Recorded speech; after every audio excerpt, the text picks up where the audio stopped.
In the beginning, God created East Chicago. At least that's how it seems from the pedestrian bridge over Conrails' Chicago line at CP 502, a few miles east of Gary, Indiana. Never mind that this is supposed to be a notch in the Rust Belt, named for the many industries in the lower Great Lakes closed in the 1980s. But action, as they say, speaks louder than words, and there's plenty of action to be found at CP 502.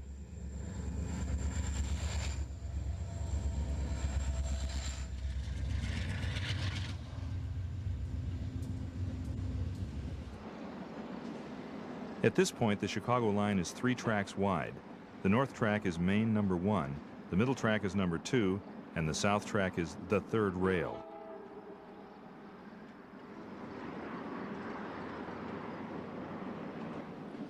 CP stands for Control Point, known to other railroads as an interlocking plant. An interlocking plant is simply a series of switches and signals, here controlled by Conrails' Chicago East dispatcher in Dearborn, Michigan. Complicating the picture is the crossing of the Chicago line by the Indiana Harbor Belt, known as the Harbor.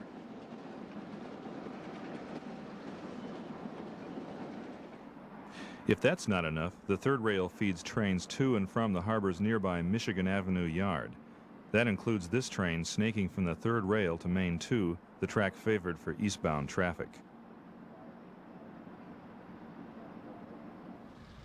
The action doesn't end with the Chicago line.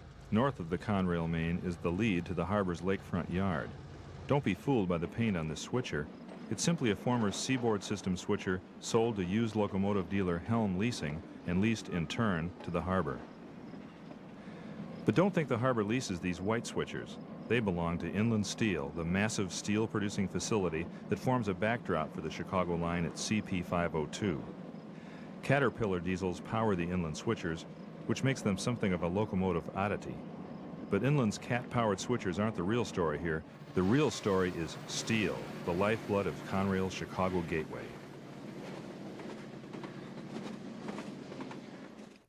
Our story starts at Pine, a Conrail timetable location near Gary, Indiana. From there we'll head east to Gary itself, then stop at Conrail's yard in Burns Harbor. East of Burns Harbor is Porter, the junction with Amtrak, CSX, and Conrail's Porter branch. A mile east is Chesterton, then the crossing of an abandoned Monon line at Otis. The Chicago line continues to LaPorte, where Conrail crosses Norfolk Southern. 8 miles east is New Carlisle, one of the most scenic spots on the line, and east of New Carlisle we'll visit a major Conrail customer. Then we'll head east through the timetable locations of Terra Coupe and Leidick to the end of our on location at South Bend. Clark Road crosses the Chicago line near milepost 498.1. We're on the west side of Gary near the entrance of USX Corporation's Gary Works. There isn't much scenery here, but Conrail's line does parallel the main lines of Elgin, Joliet and Eastern, and CSX. And what Pine lacks in scenery, it makes up for in plenty of action. The star at Pine is Conrail's Chicago line, which also hosts several Amtrak trains.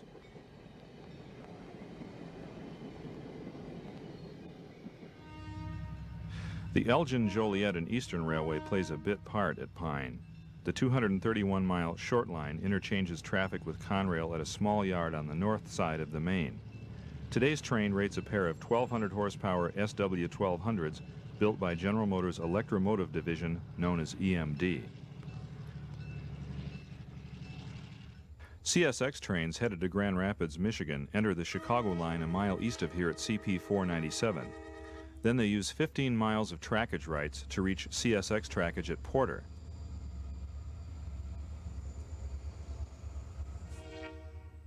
Even tenant CSX has a tenant. CP Rail uses CSX trackage rights between Chicago and Detroit, where trains use the Detroit River Tunnel to reach Canada.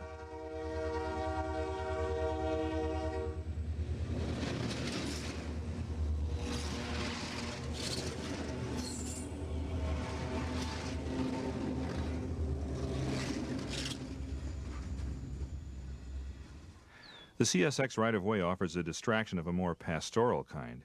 Here you'll find a piece of the original Lake Michigan shoreline that stubbornly survives in the midst of this otherwise cheerless industrial wasteland. Standing here, you can imagine what this area must have looked like before the onslaught of steel mills, railroads, and highways. It's a world away from what we found when we locked down our camera for a few hours on a brooding spring day in 1996.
Driving the westbound lanes of the Indiana Toll Road through Gary, you get a glimpse of the old Gary Union Station.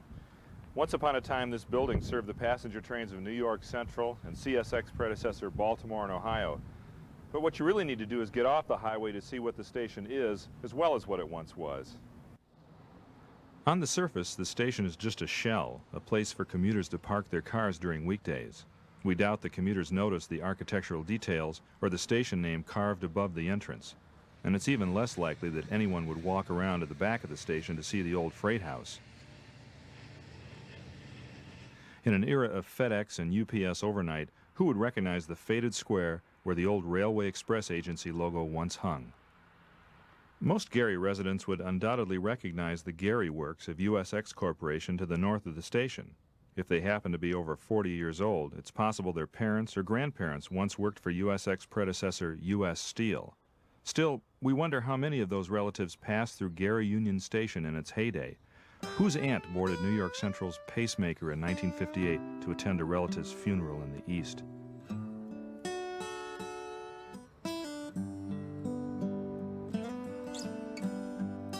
Whose grandfather climbed down from B&O's Shenandoah just in from West Virginia?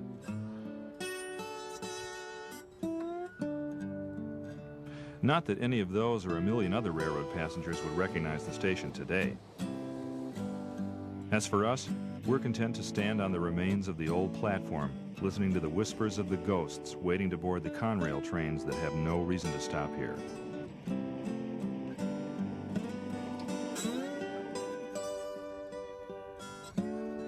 East of Gary Union Station, the Chicago line passes under a double-track steel bridge, the remnants of the Indiana Harbor Belt line to Burns Harbor. The harbor abandoned the branch in favor of trackage rights on Conrail.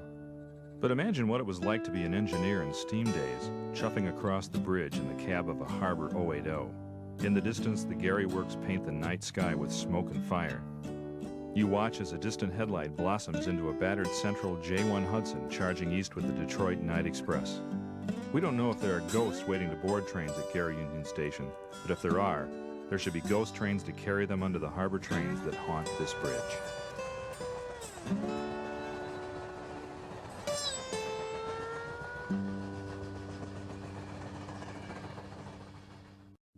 Ogden Dunes is a welcome change from the urban gray of Pine and Gary. The tiny community takes its name from nearby Indiana Dunes National Lakeshore, a nature preserve and recreation area.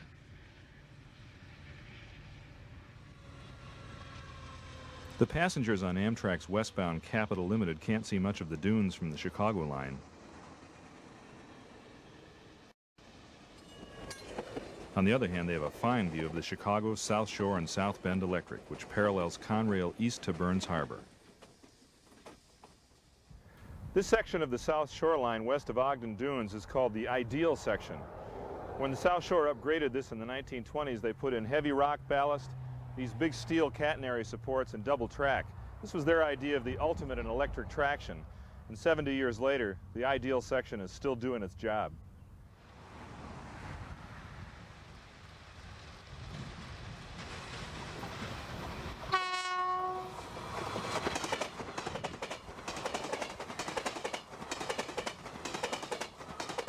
You expect to see freight cars from other railroads and Conrail trains. After all, the North American rail system operates on the idea of a common track gauge and uniform equipment standards. This allows a car loaded in Florida to pass through Burns Harbor on its way to Seattle. A waybill keeps track of the car and serves as a contract between Conrail and the other railroads involved in the move. But you do see locomotives from other railroads powering Conrail trains on the Chicago line. They're the result of run-through trains that operate through an interchange without stopping to change power. For example, this Union Pacific unit probably ran through on a train delivered to Conrail by the UP at Chicago. On the other hand, the Southern Pacific unit on the rear of this power consist probably ran through on a train delivered by SP to Conrail at St. Louis.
I'm standing at the entrance to Conrail's Burns Harbor Yard.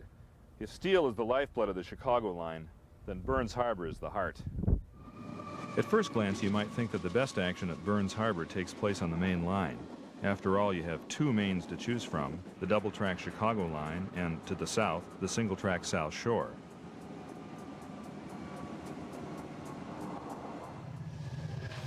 Almost anything Conrail runs through Gary makes an appearance here, but the smaller South Shore is seldom out of the picture for long. 15 commuter trains ply the line each day, Monday through Friday, with modified schedules on the weekend.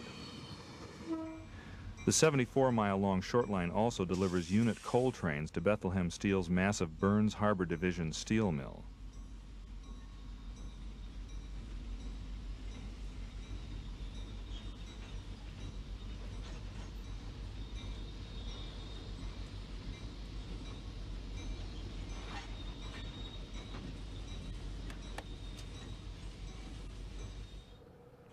The South Shore spans the Chicago line at the east end of Burns Harbor. Although its commuter trains are electric-powered, the railroad employs 2,000 horsepower EMD GP38-2 diesels for freight service. Many of the cars you see here are empties headed for Bethlehem Steel, but the South Shore does little more than hand them off to Conrail at an interchange yard inside the mill. That's because Conrail owns the exclusive switching rights at Bethlehem Steel. In 1995, the 1,700-acre mill turned out 4.66 million tons of steel plate, hot and cold rolled sheets, and a variety of galvanized steel.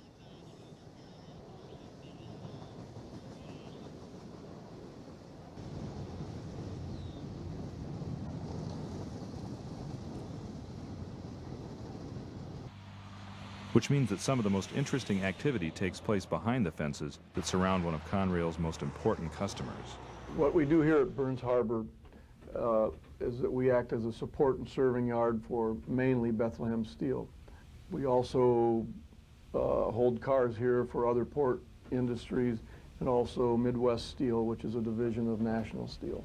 Our cars are classified at Elkhart Yard, which is one of our major classification yards.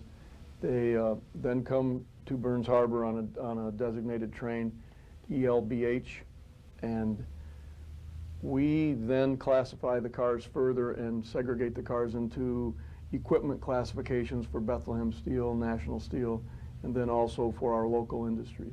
Probably stresses that I have here on a daily basis is with Bethlehem Steel's equipment supply, with the INTech local, and with Midwest to some extent. We have to ensure that they have adequate supply of different types of equipment to fulfill their customer orders, and so we have to coordinate real closely with each of these industries to make sure they get what they need from Conrail. And I think we do a fairly good job of it, but it's very time consuming.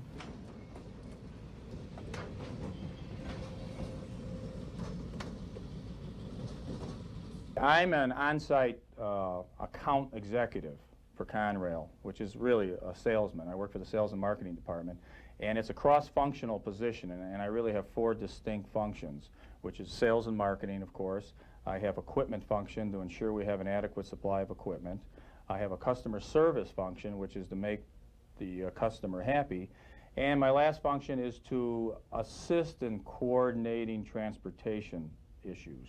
One of the biggest challenges is, of course, car supply, and it goes beyond just this immediate area. That also is to ensure that the lanes, specific lanes, that the traffic move efficiently, and then the empties back from Lackawanna to Burns Harbor. Same goes down the Burns Harbor to Indianapolis, Burns Harbor to Toledo, Burns Harbor to Dearborn. In terms of car supply, it really runs in cycles, and right now we're in an open-top coil car shortage. And what it is there's so much demand out there, not only from this mill, from all the mills on Conrail for open-top coil cars, there simply aren't enough. So what you look for is you look for improved efficiencies on turnaround, how to move the cars quicker, things like that. And what has evolved at Burns Harbor is the big lanes are very efficient. The efficiencies were found by the demands of the business, like our movements to Lackawanna. There's a designated, dedicated train that takes the cars from here to Lackawanna in 14 hours. It's a perishable train, NPSE. The empties come back on a high-class multi-level train. Again, it's a 14-hour run. We found the greatest efficiencies, and we utilize our efficiencies so we can get more trips per month out of those cars.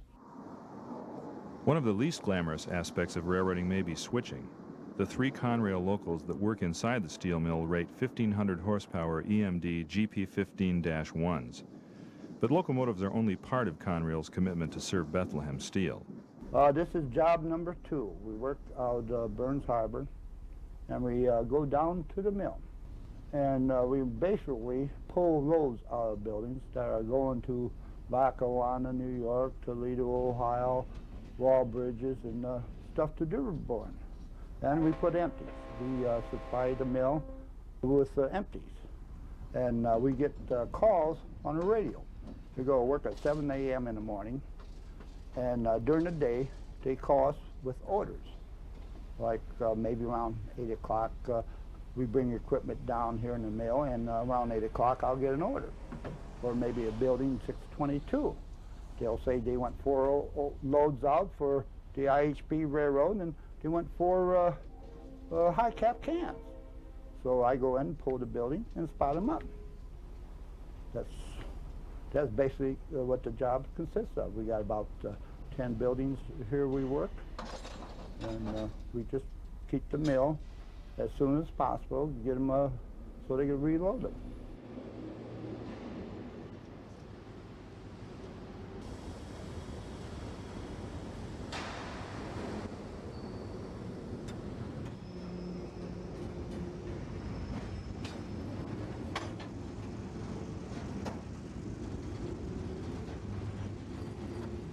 Well, I think for the most part, most of the trainmen that I work with are reliable, get along with virtually everybody.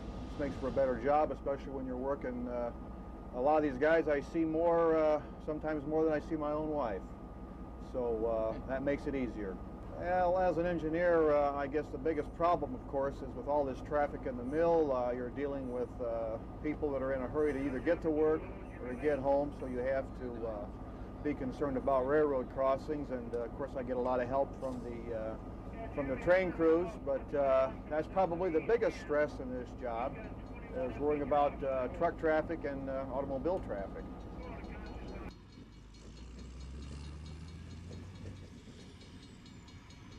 This is the well-known railroad town of Porter, where the New York Central main line crossed its own subsidiary, the Michigan Central. There was a large tower here protecting the interlocking.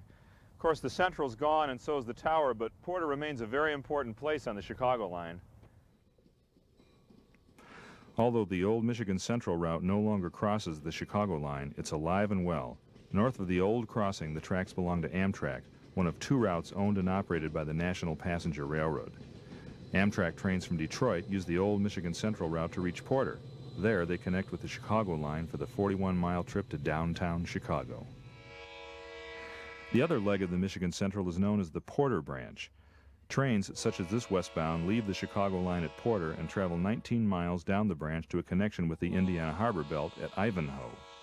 Some trains stay on the harbor to Hammond or Blue Island, Illinois, for reclassification or interchange with Western railroads.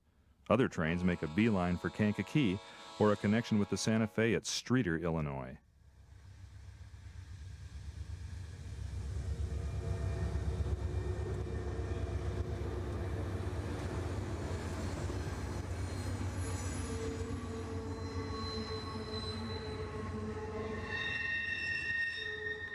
CSX, CP Rail, and Amtrak's Pere Marquette trains headed to Michigan leave the Chicago line at Porter for CSX's own line to Grand Rapids. This route traces its history to the Pere Marquette Railway, which was absorbed by CSX predecessor Chesapeake and Ohio in 1947.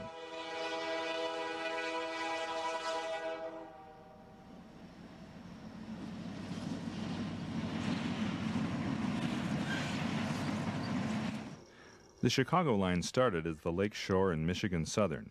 Chartered by the state of Michigan in 1837, it connected South Bend with Chicago in 1852. By 1914, it was history, merged into the New York Central system.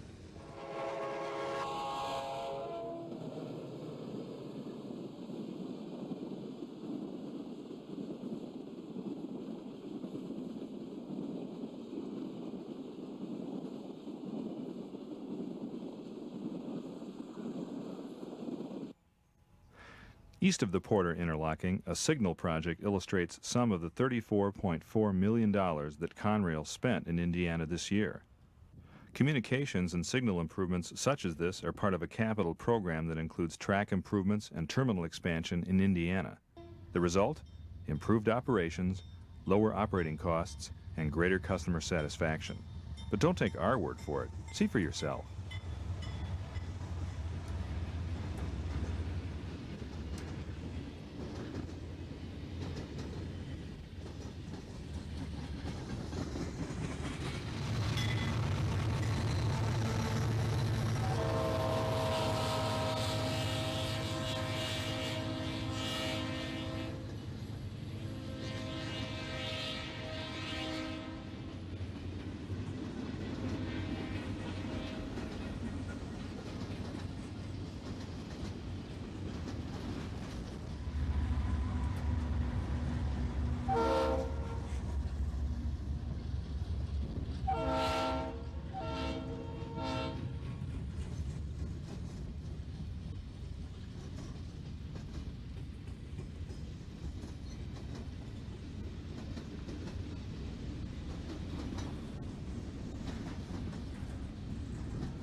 The depot next to the Chicago line in Chesterton isn't what it seems. Commercial offices now occupy the brick structure where New York Central operators received train orders by telegraph and passengers bought tickets and checked luggage.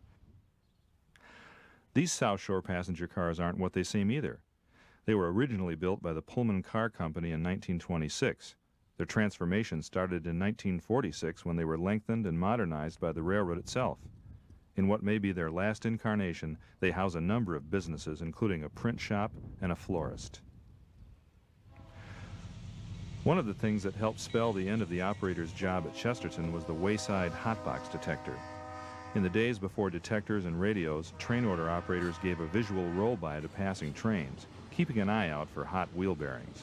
If a hotbox was spotted by the operator, he dropped a lit fusee, which told the rear-end crew on the caboose to stop the train.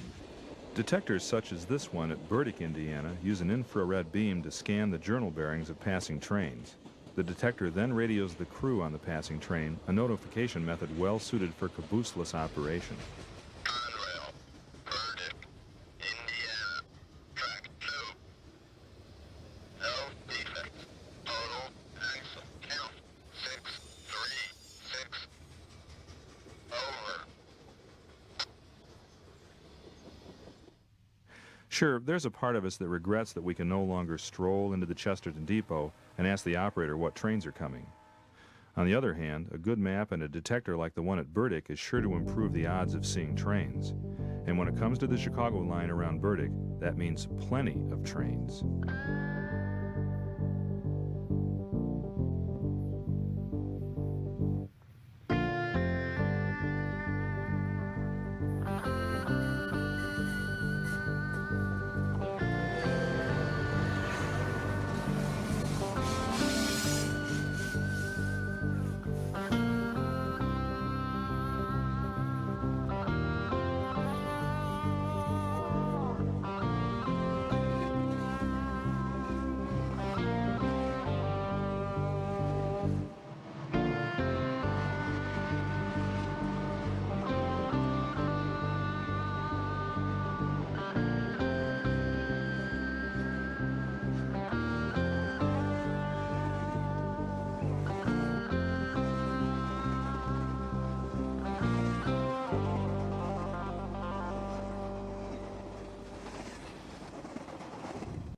This is Otis, Indiana, where the Monon line to Michigan City crossed the New York Central. There used to be a tower over here and a depot that served both railroads, but the Monon was abandoned years ago. Still, let's see if there's any of it left. A ragged path through the trees south of the Chicago line shows the location of the old Monon branch.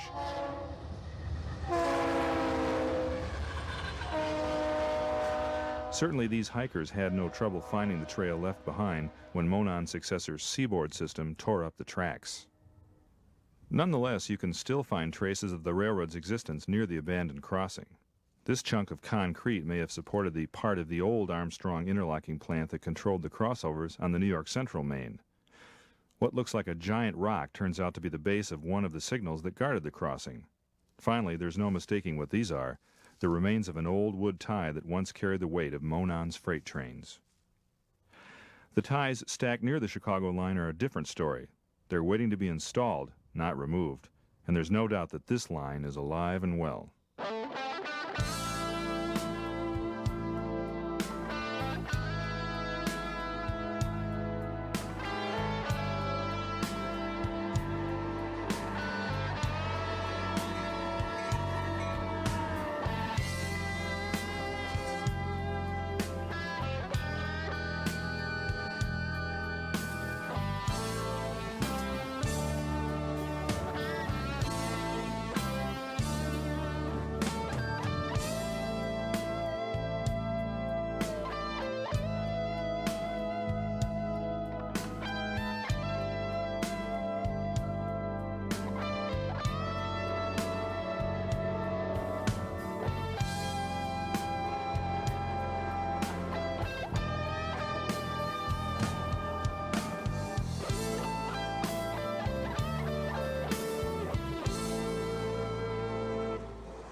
Don't be surprised at the sight of helper engines on the rear of this train east of Otis.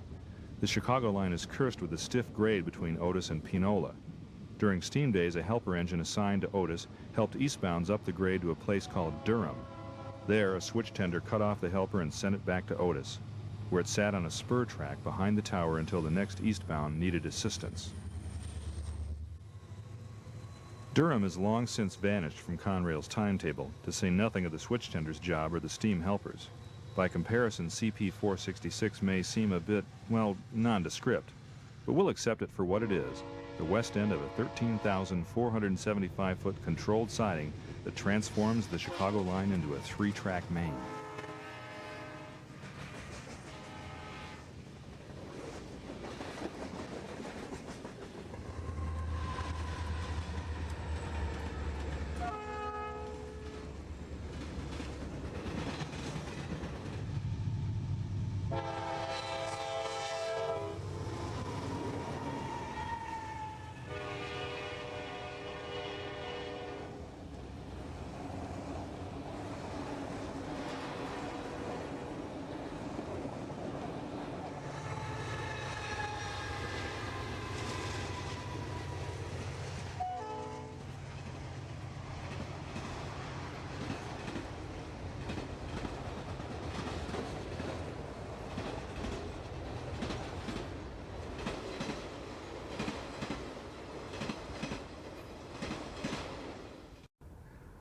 Although LaPorte is the county seat of LaPorte County and a pretty good-sized city in its own right, it really rates nothing more than a footnote in the current Conrail timetable. But don't let that fool you into thinking LaPorte has nothing to offer rail fans. The New York Central station in LaPorte hasn't been rehabbed like its smaller counterpart in Chesterton, and it's been a while since a ticketed passenger boarded a train on this platform. At least the station survives as a material storage building for Conrail's track department.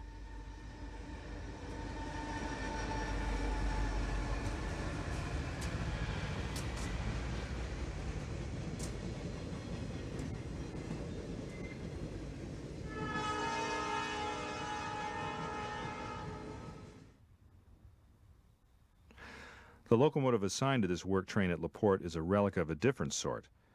Conrail 7562 is one of 76 EMD GP7s and GP9s rebuilt between 1976 and 79 by Illinois Central Gulf, Precision National, and Morrison Knudsen. In the case of the 7562, its original high, short hood was chopped down and fitted with cab windows for better forward visibility. Unlike the squared-off cabs of later EMD products, such as the GP15s we saw at Burns Harbor, engines rebuilt by Illinois Central Gulf retain their original rounded cabs. 7562 also kept its original dynamic brake, represented by this blister on the long hood, but the engine air intake system has been modified with a single-stage paper air filter assembly. The Conrail Jeeps that weren't rebuilt are long since retired, hardly surprising given that they were constructed in the 1950s. But even with the benefit of rebuilding, many of Conrail's GP10s have been retired, sold, or scrapped, and we suspect 7562's days are numbered. Conrail's GP10s are about the oldest locomotives you'll see on the Chicago line, but mostly around here you'll see the higher horsepower units, including the biggest of the big shots, Conrail's new SD80 Max. EMD's SD80 Mac is one of the first shots fired in a high horsepower war now going on between EMD and its main rival, General Electric. It cranks out 5,000 horsepower from a newly designed 20-cylinder engine and has a number of significant features, two of which are its self-steering truck and AC traction. The benefit of the self-steering truck is that, unlike a rigid truck, the self-steering truck actually turns with the rail on curves, which reduces flange wear and reduces wear at the railhead, which saves Conrail a lot of money on maintenance, replacement costs, things like that. AC traction's benefit is that it improves the pulling power of the locomotive. It also requires less maintenance over the long haul than conventional DC traction motors.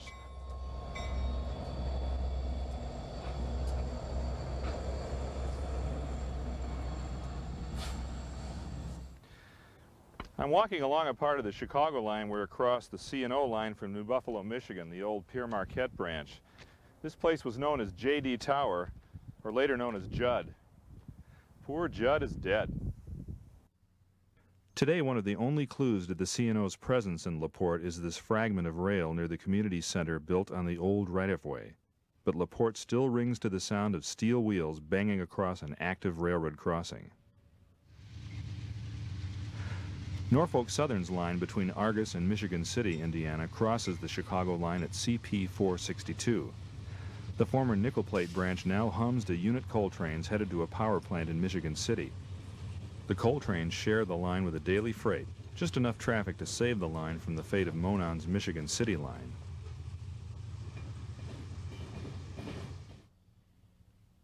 Maintenance of the crossing is Conrails' responsibility. But before the track department workers can work on the diamond, they have to wait for the traffic to clear.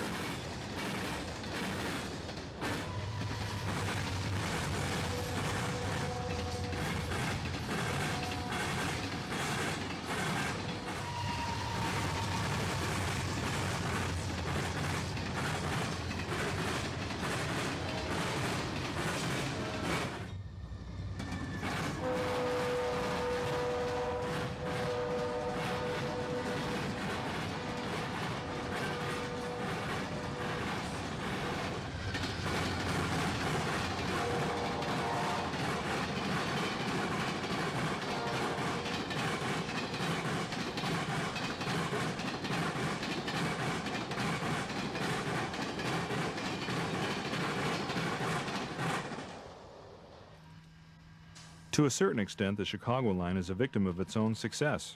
The crossing at CP 462 and other track components can usually be replaced on an individual basis without seriously hampering traffic flow. The problem is finding time between trains to do the work. In 1835, Richard Carlisle bought 160 acres west of the prairie around Terre Coupée. Now, 160 years later, the town that bears his name is one of the most popular places for train watchers on the Chicago line. In the spring of 1996, we spent several hours here just to see what makes New Carlisle so special, and here's what we found. New Carlisle is a study in contrasts. The cemetery on the west side of town can be a quiet spot, a place to contemplate your own mortality. Or it can tremble at the passage of a Conrail freight energized by the ghosts of centralized traffic control and clear-eyed signals. In one direction, it looks like South Fork, Pennsylvania.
Same spot, other direction.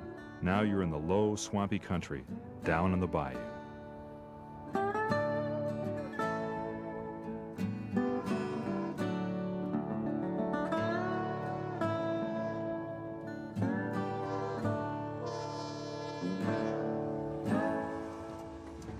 Sometimes New Carlisle is simply rural Indiana. Norman Rockwell, postcard perfect.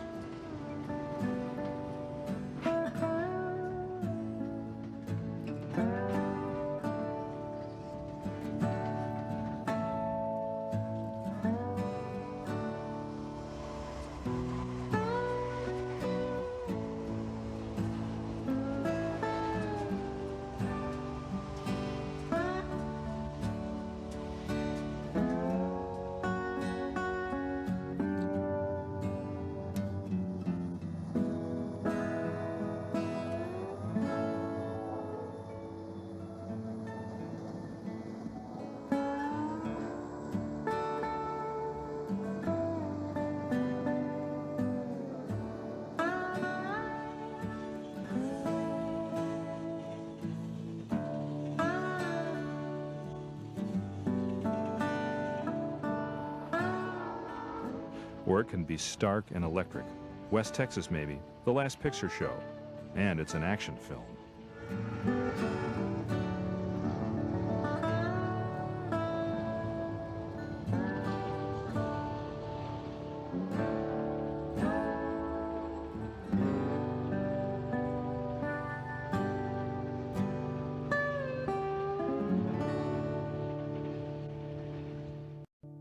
The pulse of Conrail steel traffic can also be felt in New Carlisle, the location of INTech. The plant's a joint venture of Inland and Nippon Steel. So what's INTech's mill doing 60 miles from Indiana Harbor at CP 502? A lot of people are surprised that we have a steel mill in the middle of a cornfield outside of New Carlisle, Indiana.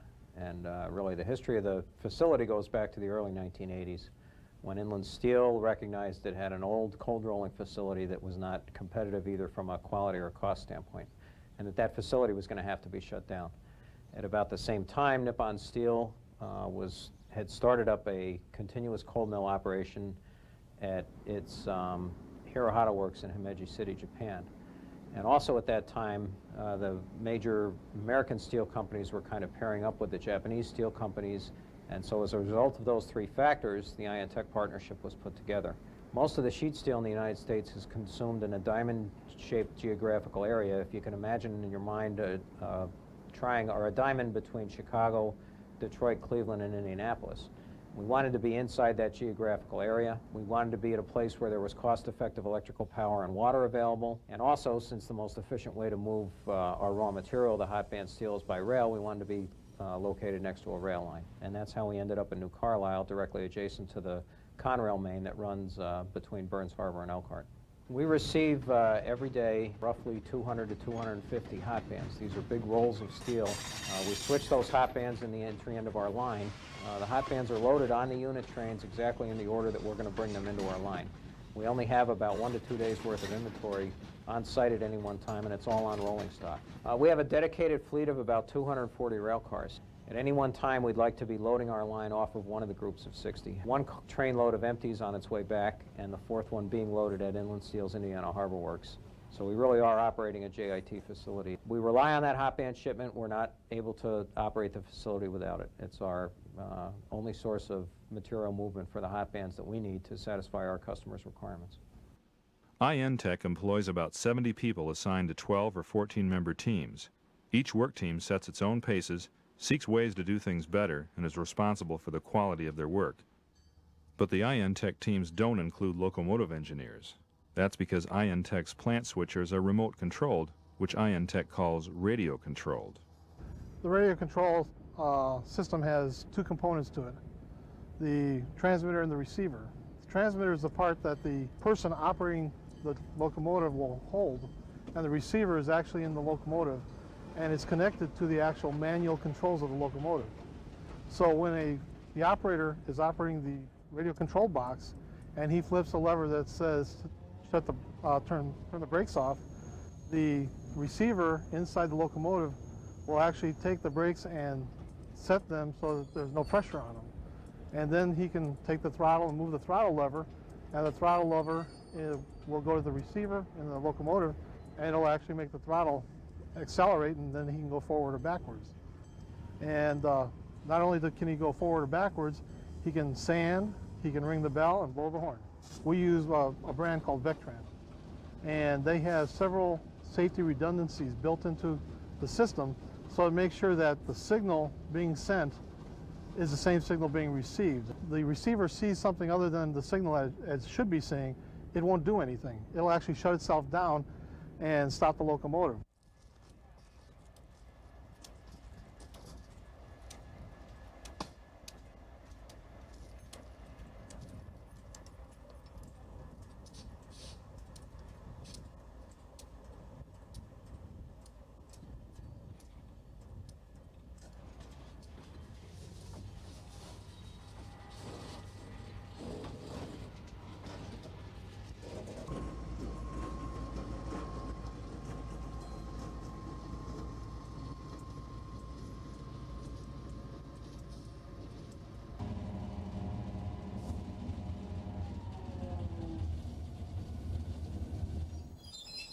INTech switchers spot the inbound hot bands at the loading dock at the entry end of the plant, where overhead cranes unload the coils. From here, the steel will move 3 miles through the mill at speeds up to 44 miles per hour. Those hot bands are loaded into the line and are fed through the mill off of either one of 2 payoff reels.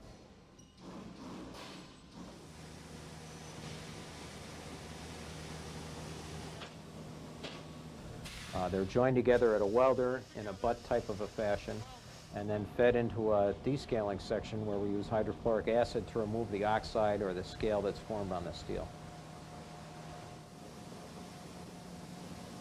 The semi-finished steel is about 1/8 of an inch thick, whereas most of our customers are looking for material that's anywhere from a 32nd to a 64th of an inch thick.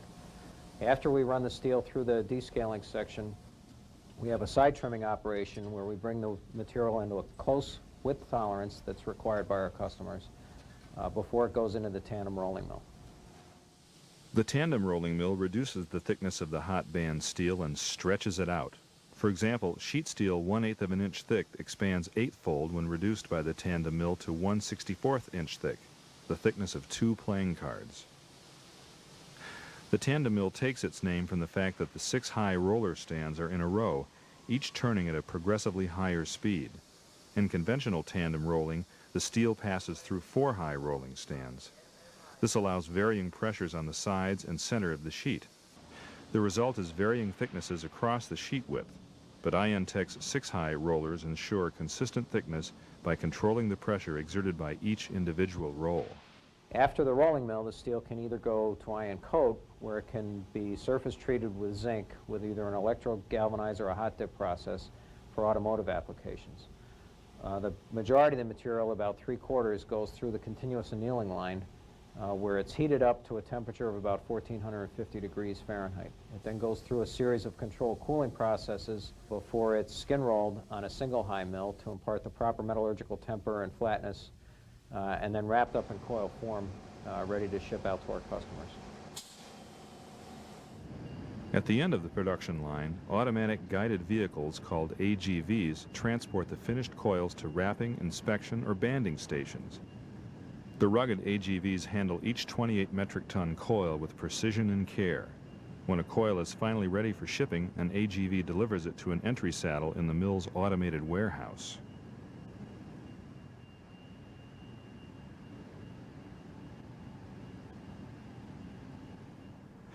The continuous process extends into the automated warehouse, which houses a 6-aisle automated storage and retrieval system dubbed ASRS.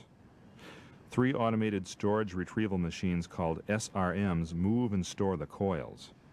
Directed by computer control, a crane automatically retrieves a coil from the entry saddle and stores it in the ASRS. Specially designed for coil handling, the bridge-mounted SRMs support the load by inserting a ram into the center of the coil. Built-in sensors on the SRMs help ensure that the coil is in the correct position before handling takes place. INTech's automated warehouse handles 1,800 coils, about 1 week's worth of inventory. From there, the coils are shipped to INTech's customers.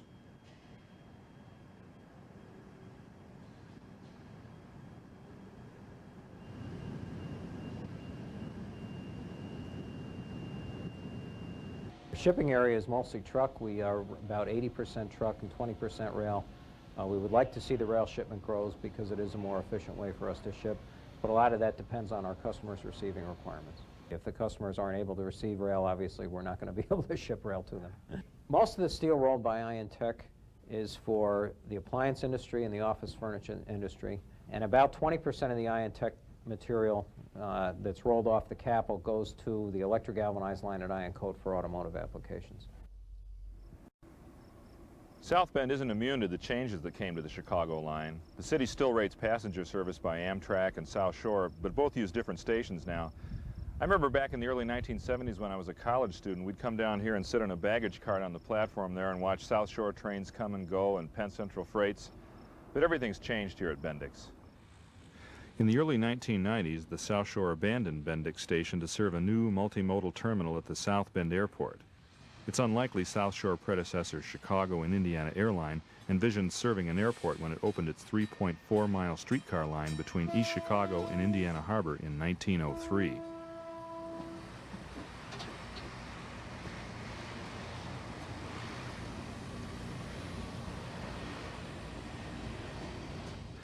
Samuel Insull took control of the expanded South Shore in 1925 and transformed the railroad from an interurban to a heavy electric railroad. Besides the cars on display at Chesterton, the modernization included a change of power system from 6600 volts AC to 1500 volts DC. Insull's power system remained in place as ownership of the South Shore changed. The railroad was sold in 1990 to the Anacostia and Pacific Corporation. The new owners promptly sold the physical plant and passenger operations to the Northern Indiana Commuter Transportation District and retained the South Shore's freight business.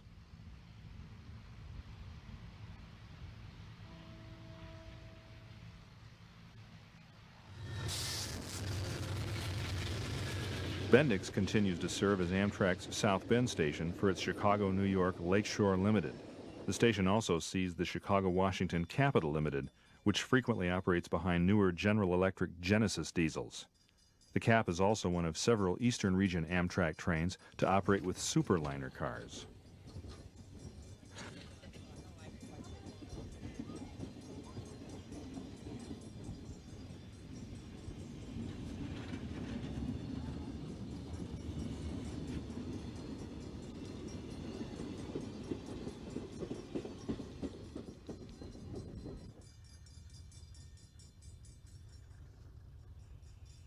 Older GEs appear on Conrail freights, such as this eastbound powered by two aging C-30-7s.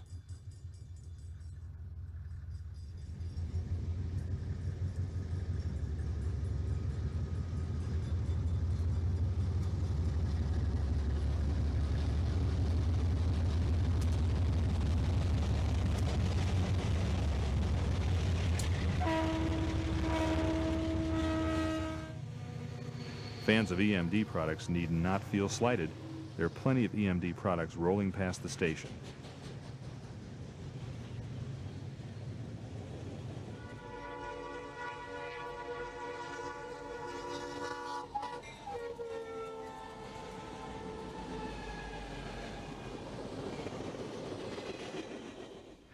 Conrail and CN North America share a common route through the heart of South Bend.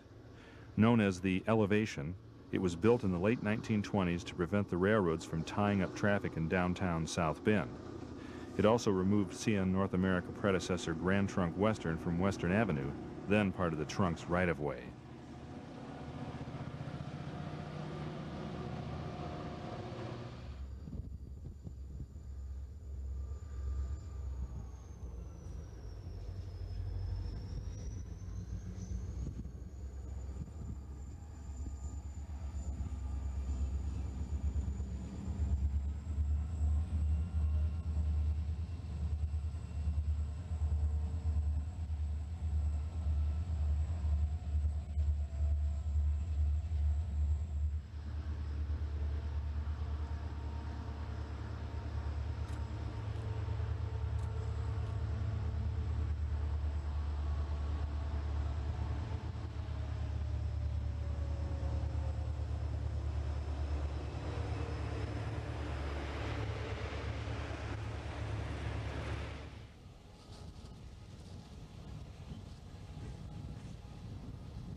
Grand Trunk Western and New York Central shared South Bend Union Station, a structure every bit as grand as Bendix is austere.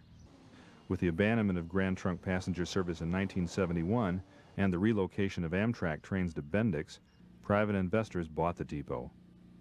Like its humble counterpart in Chesterton, the station now houses commercial space. The last operational link to South Bend Union Station is Conrail's Bend Tower. Built at the same time as the Elevation, Bend controlled the switches and the signals at the west end of the passenger station. Although the passenger trains vanished from South Bend Union Station, Bend survived to control traffic over the Elevation. Conrail's Chicago West dispatcher controls traffic east and west of South Bend. For now, the switches and signals on the Elevation are in the hands of the Bend operator. But the tower isn't long for this world. In the summer of 1996, Conrail began updating the plant with new track and signals. A slow order forced trains to move at restricted speed because of the work in progress. With the installation of CTC, train speed through here will jump to 40 miles per hour, but that won't compensate for the loss of Bend Tower. Conroe Bend Tower. 253, 62, 14, 60.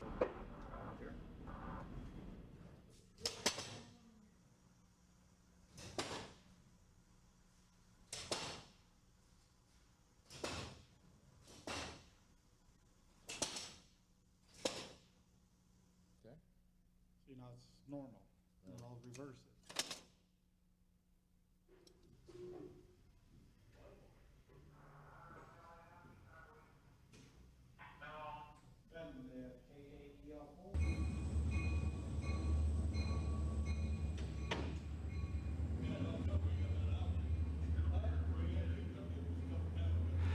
We heard that after the completion of the project, Conrail will destroy Bend Tower. Fortunately, that's not likely to happen to the rest of the Chicago line.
We hope you enjoyed our visit to Conrail's Chicago Gateway, and we hope to see you again on location. In the meantime, we've come to a place east of New Carlisle called Terra Coupe, where we hope to catch at least one more train. But that shouldn't be a problem, because on Conrail's Chicago Gateway, there's always another train.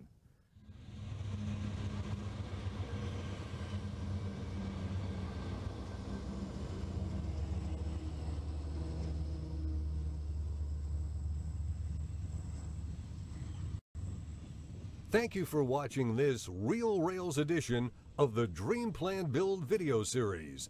Look forward to future Real Rails installments as together we rediscover the past, present, and future of the world of trains around us.